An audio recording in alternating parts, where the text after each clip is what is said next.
Comme l'ensemble des Gabonais est au courant que la Convention nationale des syndicats du secteur éducation est entrée en grève le 23 septembre 2013. Et je disais lors de l'interview précédente que notre grève est la conséquence des engagements non tenus de la première institution de la République, c'est-à-dire que le président de la République lui-même, le Premier ministre et son ministre de l'Éducation nationale. Parce que le président de la République a un malin plaisir de faire des promesses aux Gabonais et de ne pas les réaliser. C'est ainsi que ce président de la République nous a promis en 2011, plus précisément le 16 août 2011, à la veille du 17 août, qu'il devait construire un certain nombre de salles de classe, 400 qui n'ont jamais vu le jour. Il devait donner une prime d'éloignement à nos collègues qui travaillent hors des zones urbaines. Malheureusement, jusqu'alors, rien ne sort de terre. Le gouvernement lui-même, par l'entremise de son chef, le Premier ministre Simon,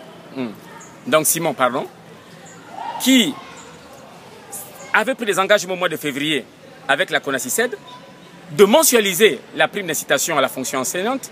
Il avait pris l'engagement de donner des postes budgétaires à nos collègues du pré-primaire qui travaillent depuis plusieurs années avec une modique somme de 80 000 francs, c'est-à-dire à peu près 2600 francs par jour.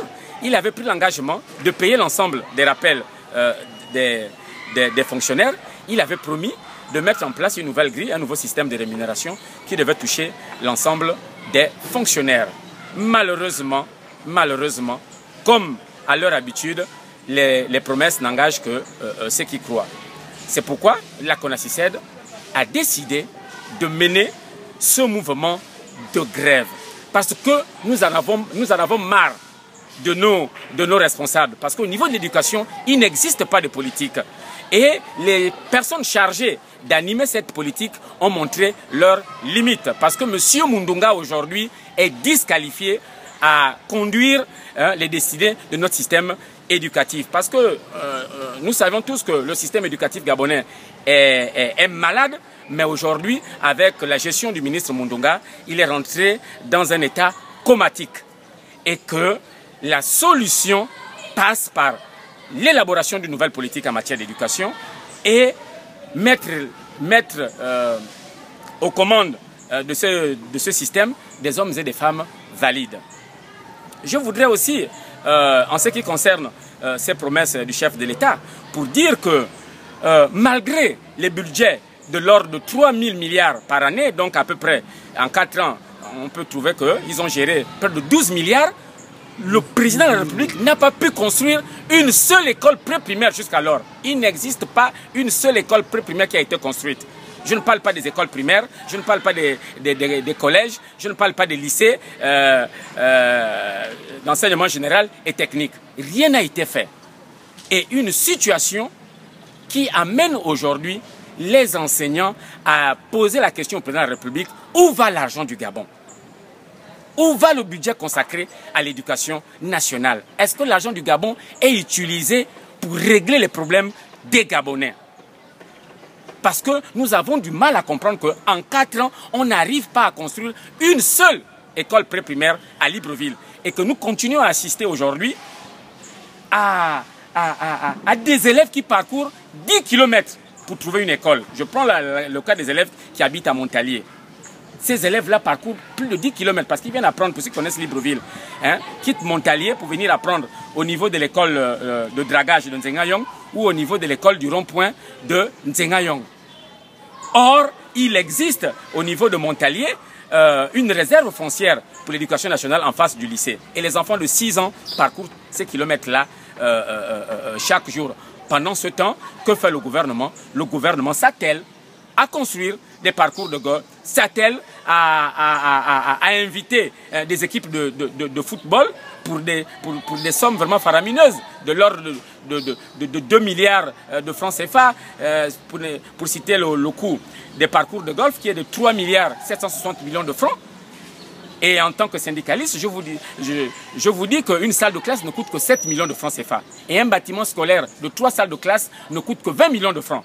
Donc avec l'argent qui est gaspillé, qui est dilapidé pour le divertissement, on aurait pu régler la question de l'école. Et il est inadmissible pour nous qu'aujourd'hui encore à Libreville, il y ait des enfants qui apprennent à même le sol. Et que tout le système au niveau du primaire, au niveau de Libreville, est en système de mi-temps. C'est-à-dire que vous avez une classe avec 2 enseignants. Il y a un qui enseigne le matin de 8 h à midi et un autre qui prend la classe de midi à 17 h. Est-ce qu'on peut finir un programme en enseignant que des demi-journées chaque fois? Vous allez voir que chaque année, en fait, nous n'allons pas au bout des programmes. Si vous allez en zone rurale, vous allez voir que tout bon nombre de classes en zone rurale sont des classes multigrades. C'est-à-dire que vous avez une classe, le même instituteur a le CP1, le CP2 et le C1 avec un seul enseignant. Comment un seul enseignant peut faire passer 3 programmes en une année? Donc, c'est des situations qui nous révoltent et nous amènent aujourd'hui à exiger du président de la République de respecter ses propres engagements. Parce que pour nous, la parole d'un chef de l'État a valeur de loi. Si le chef de l'État maintenant peut se permettre à tout vent de faire des promesses et de ne pas les réaliser, je comprends bien que le Premier ministre aussi, pourquoi pas?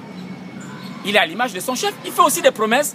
Le ministre Mundonga aussi fait aussi des promesses du genre, à partir de maintenant, après chaque examen, vous serez payé. Or, nous avons, pour ne prendre que le certificat d'études primaires, c'est depuis le mois de juin que cet examen a eu lieu. Et jusqu'alors, il n'y a toujours pas d'évacation. Or, lorsqu'on regarde la loi des finances, il y a une inscription de 4 milliards de francs. Mundunga a fait quoi des 4 milliards de francs CFA destinés aux vacations des enseignants? Donc, le système aujourd'hui est à terre. Le système aujourd'hui est à terre. C'est pourquoi nous ne cessons de nous lever. Parce que la grève de la CONACYCED est une grève qui participe au devenir de notre pays.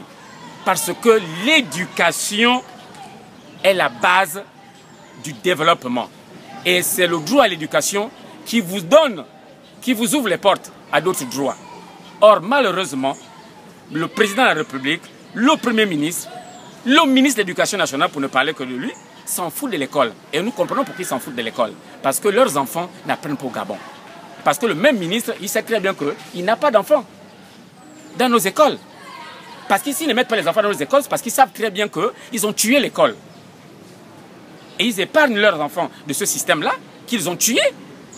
Et nos enfants sont aujourd'hui en train de subir cette politique de destruction du pays, cette politique d'occupation à laquelle nous sommes en train d'assister. Pendant que les Gabonais n'arrivent pas à trouver des salles de classe pour apprendre, il y a des immeubles. Regardez à Libreville comment des immeubles poussent comme des champignons. Quels sont les propriétaires de ces immeubles-là? Où trouvent-ils l'argent pour construire ces immeubles-là? Nous les soupçonnons de blanchiment.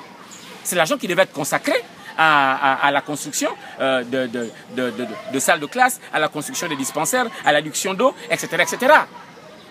Donc, vraiment, nous sommes vraiment stomaqués par le comportement de nos dirigeants. On se rend compte qu'ils ne sont pas venus pour servir, mais pour se servir dans les caisses de l'État. Et nous avons des preuves de cette gestion. Libreville est dans l'abîme. Et je ne parlerai pas que de Libreville, on peut parler aussi de Port-Gentil, qui est la capitale économique. Port-Gentil, qui fournit en tant que ville pétrolière, qui fournit à peu près 60% dans le budget. Le ministre n'a même pas pris la peine de commencer à construire les salles de classe dans cette ville-là. Il a préféré commencer à construire les salles de classe dans sa province, au lycée Nazaire Boulingui. Vous voyez? Or, je sais qu'au niveau du lycée Nazaire Boulingui, il y a aussi des problèmes des effectifs, mais par rapport à Port-Gentil et Libreville, quand même, on devait aussi prioriser les constructions, s'il y a construction de salles de classe. Donc pour nous, cette politique Et les hommes qui sont chargés d'animer cette politique éducative aujourd'hui sont disqualifiés pour incompétence notoire. Ajoutez à cela l'absence de dialogue au niveau de nos institutions.